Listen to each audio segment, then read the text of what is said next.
Welcome back. This is part 3 of our quantum physics, the word, and manifestation series. I'm so glad to have you. And if you haven't checked out part 1 and part 2, go ahead and check them out in the descriptions or the playlist that should be there and live. Thanks so much and enjoy.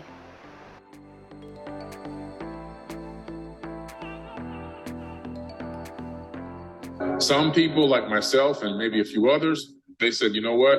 This is my situation now, but I'm going to break this code and I'm going to rewrite a new life for myself. And it's not going to end like this. It's not going to end here. And that's what's important for you to understand. They even did this with photons, same exact result, showing us that particles are conscious. Particles are actually conscious. And if you understand what that means, you're going to treat everything with respect. Why? Because everything is made of particles and atoms, right? Where we as human beings screw up, we tend to think that we make things. Man-made, they call it man-made. Man didn't make anything. What man did was we found an ingenious way to stack atoms. We take atoms and we operate them, we move them around like Lego blocks. This phone that I have in my hand right now is nothing more than stacked atoms. The atoms are stacked in a way that it turns this into something I can use as a device called a cell phone. The fact of making, we didn't make the atoms. The atoms have been here since the beginning of time. These have been here since the beginning of time. We didn't make this phone.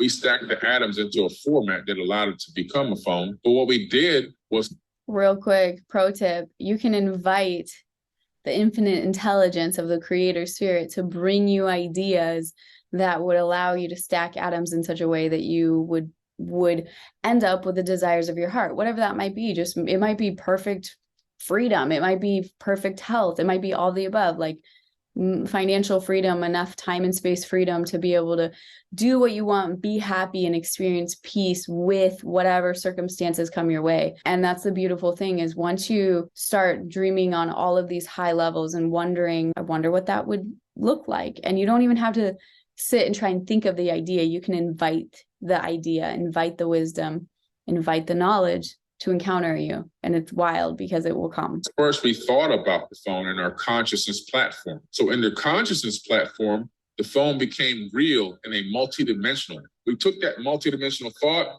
and we took it down to two-dimensional by writing it down on a piece of paper, drawing it, or even putting it into a computer program, which is still two-dimensional, a CAD, a computer-assisted design. Once we got the phone in there, we took it from multi-dimensions in the conscious platform all the way down to 2D. Then we take it and give it to an engineer who then turns it into a three-dimensional object that we can move around on the XYZ axis in space-time. So we're finding out now that light equals intelligence, because everything is made of light, and every thought you think is a light wave that leaves out of your skull. Whoa, whoa, whoa, whoa, whoa. Light equals intelligence. Light equals intelligence. Every thought wave that you think is a light wave that leaves from your skull. Wowza. Okay, this is so crucial on so many levels. First of all, there is already science where they are reading people's brains through just like what looks like little headphones.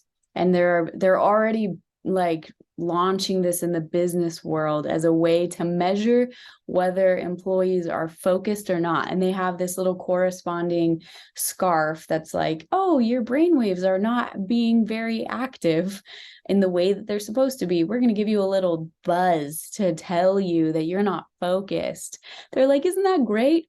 No, you do not want that crap. So that is already happening now. Imagine how they can utilize that to manipulate and to control people for what they would probably try and say is good, and for super bad.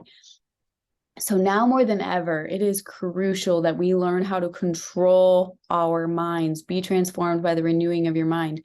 We have to be in control of our minds. We cannot keep slipping into the distraction and the lull of whatever, of like distraction and of comfort, media addiction, because it is controlling our minds when we should be controlling our minds. And we must be this whole generation that's like, I have anxiety. Like, that's literally like, I don't know how to control my thoughts. I don't know how to cope with my ideas. I don't know what's truth from a lie. And I am a victim to my own mind. And that is sending out that signal constantly, and it's there, it's like a boomerang, so it's being sent out and returned and sent out and returned, and it can become this perpetual loss and victimhood. So we must learn how to be transformed by the renewing of our mind and realize that even the very thoughts that we are thinking are sending out signals and notifying the program on how to respond to us. So every time you think something, that light wave penetrates your skull and it goes out into space-time, and it doesn't stop. It just keeps going. So that wave of light is encoded with data from the actual thought. That's why it's important to watch what you're thinking. Your thoughts are powerful. Your thought light waves actually have a butterfly effect. You can be thinking ill of someone. You can be thinking bad thoughts of someone, and that thought can go out and leave into space-time, encoded with that data. And then somebody else can get that frequency. They can download that same thought frequency that you just let go out of your mind. It could have been years ago, and now they're operating on that frequency. It's embedded itself into their program code. Now they're acting on it against someone else. It's crazy. We don't understand really fully how powerful this avatar body is. Our bodies send and receive wireless information through the DNA. The DNA scientifically has been found to be able to send and receive information. The DNA has been found to be able to send and receive information.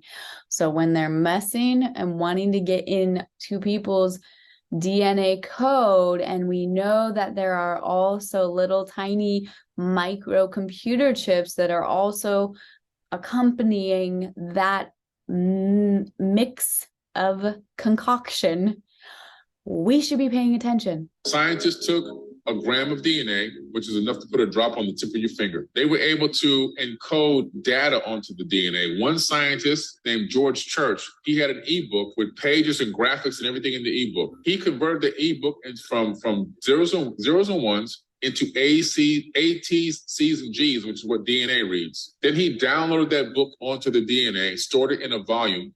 He replicated the book then 80 billion times on 1 gram of DNA. And then he converted those A, T, C's, and G's back into zeros and ones and uploaded it back to the server again as a digital book.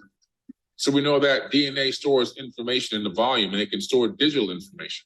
One human body can store 13.8 billion years of data, which is about the same age as the universe.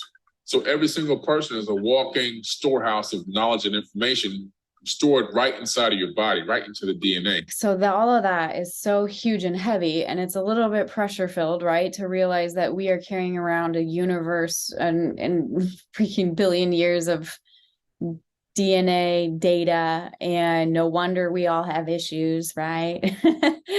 But in order to be transformed by the renewing of our mind, that's the whole concept behind Seed, Soil, Water, Spa, the sister channel to this one that you're looking at right now. Seed, Soil, Water, Spa is the place where you go to get your mind right, get your mind focused daily, tune into that higher frequency of hope, expectation, relief. Exhale, like it's okay, everything's gonna be okay. And also there are actual intentional systematic ways where you're uprooting whatever the trauma memory is, whatever the automatic reaction is, whatever is in the subconscious pollution, uprooting that, planting the new, and then watering it ongoing. So Seed, Soil, Water, it's just like tending to the garden of your mind. And at Seed, Soil, Water Spa, it's a newer project, and I invite you to share it with your friends, because this is something that if people understood the revelation behind it, I believe that it would become a daily practice, because we all have to start proactively programming ourselves with hope, expectation, remove the fear, remove the trauma. And I'm actively having to do this in my own life. I went through a crazy season very recently that turned my entire life upside down. And so I am in the trenches with everybody. I'm still having to acknowledge all of it. I'm acknowledging how much I still am working on this.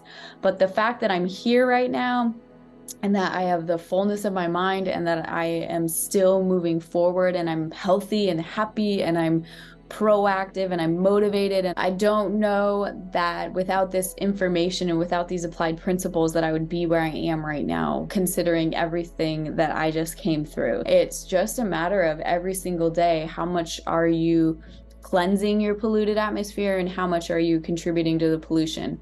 And sometimes it's not on purpose. It's just life. Life throws stuff at us, but it's really just you against you. You're the only one that can really be the gatekeeper of your mind's garden and of your life. And it's up to you to make the decisions that you need to make in order to allow the process to take place.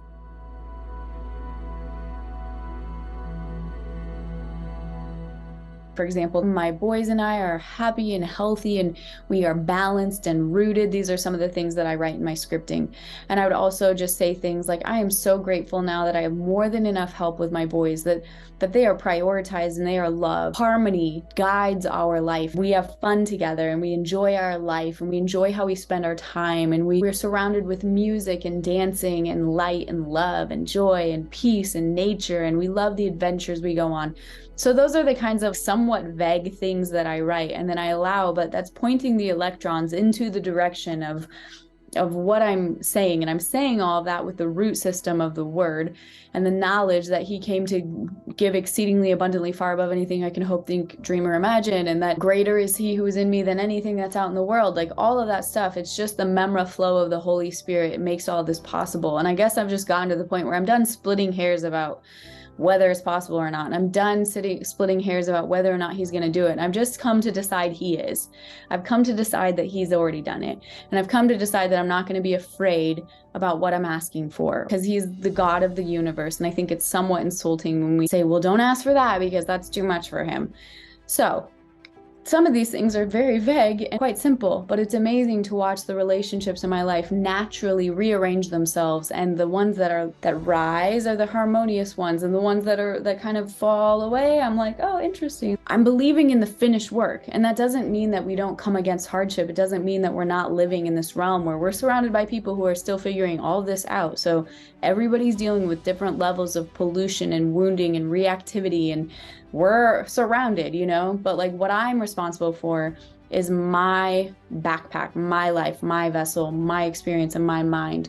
And it's my responsibility to get my mind right and to get it in the game in a way that is living in the fullness of the revelation of the finished work, to the point where I am no longer so traumatized and in reactivity of fear and what happened that I can't even proceed and build something that's going to then help other people. So that's what I believe is the point of all this work, and I think it's well worth the effort. Let's keep going.